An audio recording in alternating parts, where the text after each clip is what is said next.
going on, Sports Wars? This is Ryan from RK Outpost, and today we're going to be talking about Major League Baseball, the trade deadline, and my 5 winners going through for this playoff push at the end of this season. So when I talk about winners, I'm talking about guys who made trades that are going to help their team for the rest of this year and maybe a little bit next year. We're not really going to be talking about the theoretical winners of guys who are pulling away big prospects. We're just going to talk about guys who are in contention this year. So let's get into the list. My first team, number 5, the New York Mets.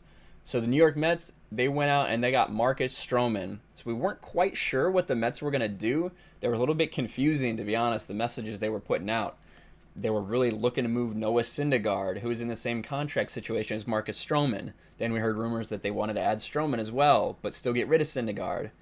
In the end, they ended up adding Marcus Stroman, keeping Noah Syndergaard, and putting together a really great rotation. Both those guys still have a year left on their contracts after this year. So moving forward, they're going to be really good for the Mets.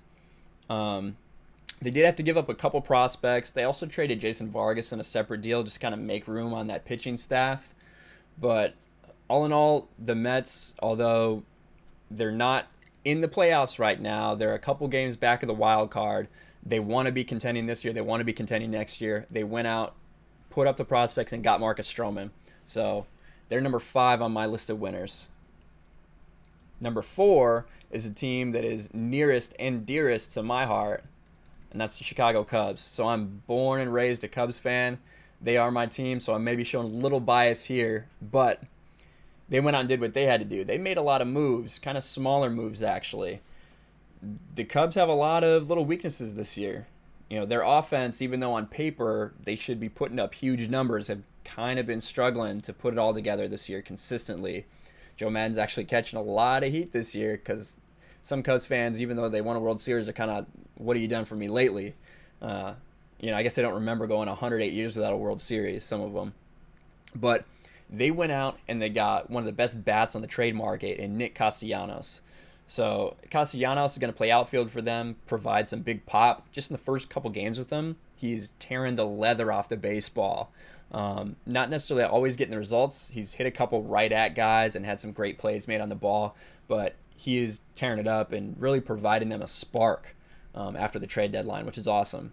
They also went and got Tony Kemp, so they traded Martin Maldonado for Tony Kemp with the Astros, and that's going to provide them with a lot of depth that they're kind of lacking this year. With the fact that Ben Zobrist has been not with the team due to dealing with personal issues. They're hoping he's back by the postseason, but you never know with something like that. So they went and got Tony Kemp, who can pretty much play anywhere for them, as well as provide some speed on the base paths. And then they went to help fortify that bullpen. They picked up Derek Holland and David Phelps, mostly for cash considerations and things like that, so they didn't have to give up too much. One important thing for the Cubs, and why I really consider them one of the winners, is they're right up against the salary cap, so they didn't have too many options of what they could do. But they made this work. They got guys whose contracts are coming off the books next year, so they don't have to worry about it affecting the luxury tax or anything like that for next year. So Theo Epstein did the best of what he had to work with, and they filled some holes. And hopefully my Cubs can kind of put it all together and fight off the rest of those teams in that deep NL Central. But my number 3 team, Atlanta Braves. Atlanta Braves are a great, talented young team that are really up and coming right now in the National League. But they do have one glaring weakness, and that was the bullpen. So kudos to them. They identified that, and they made no bones about it. They were going to go out and fix their bullpen. And they did. The biggest pickup being Shane Greene. Shane Greene, formerly Detroit Tigers closer, didn't get too many closing opportunities because when you're on a team like that, you don't get to win too often. But Shane Greene has had an ERA of just over 1 this year. He has been out of this world lights out. So for the Braves to pick him up and essentially shorten the game down to 8 innings, because you know that 9th inning's taken care of, is huge for any team. And they also picked up a couple other bullpen pieces to help them out.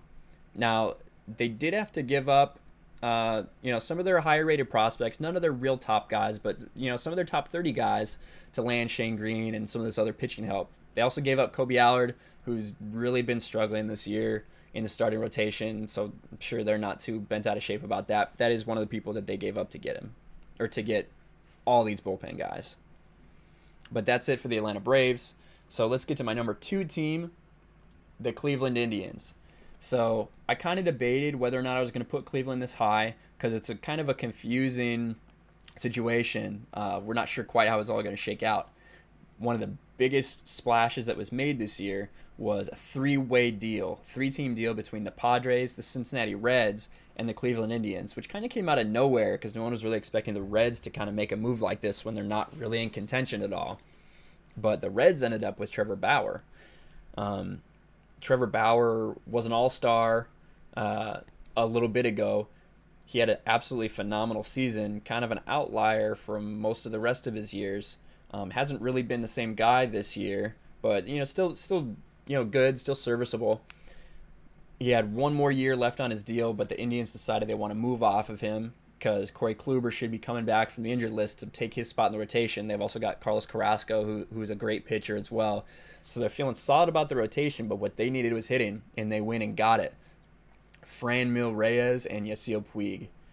Franmil Reyes and Yasiel Puig are two big-time hitters.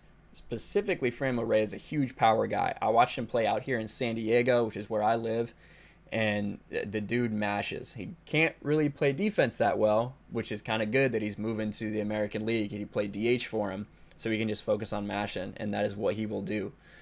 Yasiel Puig, if you're a baseball fan, you know that Yasiel Puig can be temperamental and volatile.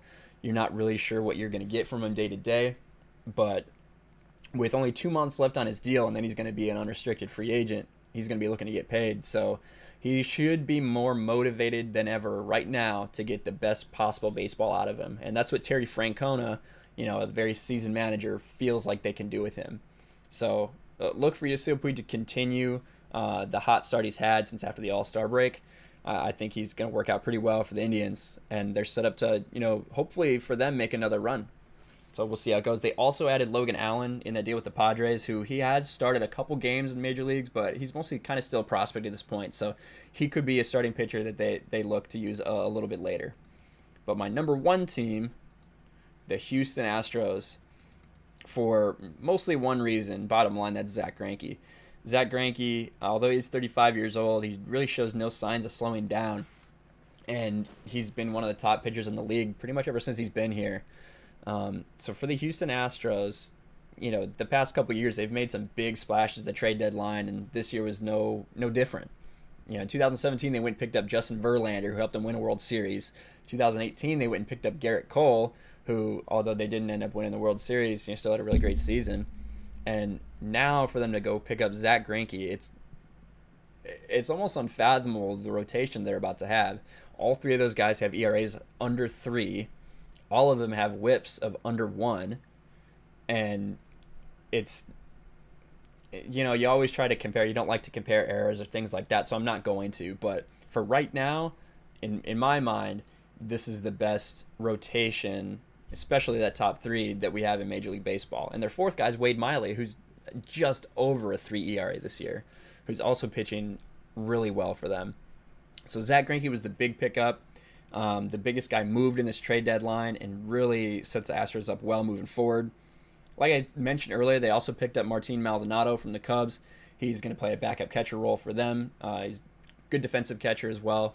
So he's not going to play too much, but he's definitely going to be a reliable guy for them. They also got Joe Biagini, who's going to help them out in the bullpen, as well as picking up Aaron Sanchez, who's kind of a project at starting pitcher. I wouldn't expect to really see too much out of him. He's really struggled this year. And, they did have to give up a little bit. Derek Fisher, who is going to be a big power guy at some point in his career in the outfield, they had to give him up. Like I said, they did trade Tony Kemp for Martin Maldonado. And they had to give up a decent amount of prospects to get Greinke. But they kept their 1 and 2 prospects, which they really did not want to move off of at all. And they didn't have to. They were able to get the deal done while keeping their 2 most prized prospects. So, good on Houston, and I think they won this year's trade deadline. But what do you guys think? Do you like my list? Is there anybody you thought that I might be missing that was a winner in this year's trade deadline? Let us know. Join the conversation. Hit that subscribe, hit that like button, leave a comment. Let us know what you want to see from Major League Baseball on this channel, and I'll talk to you guys later. Hey everyone, it's Jeremy from geeksandgamers.com, and if you're a fan of Geeks and Gamers, please go to our website, visit our merchandise store. We have t-shirts, hoodies, hats, beanies, tank tops, and in the very near future, we're going to have many more products for you to choose from. So thank you for the support. We appreciate it. You guys have a great day, and we will talk to you later.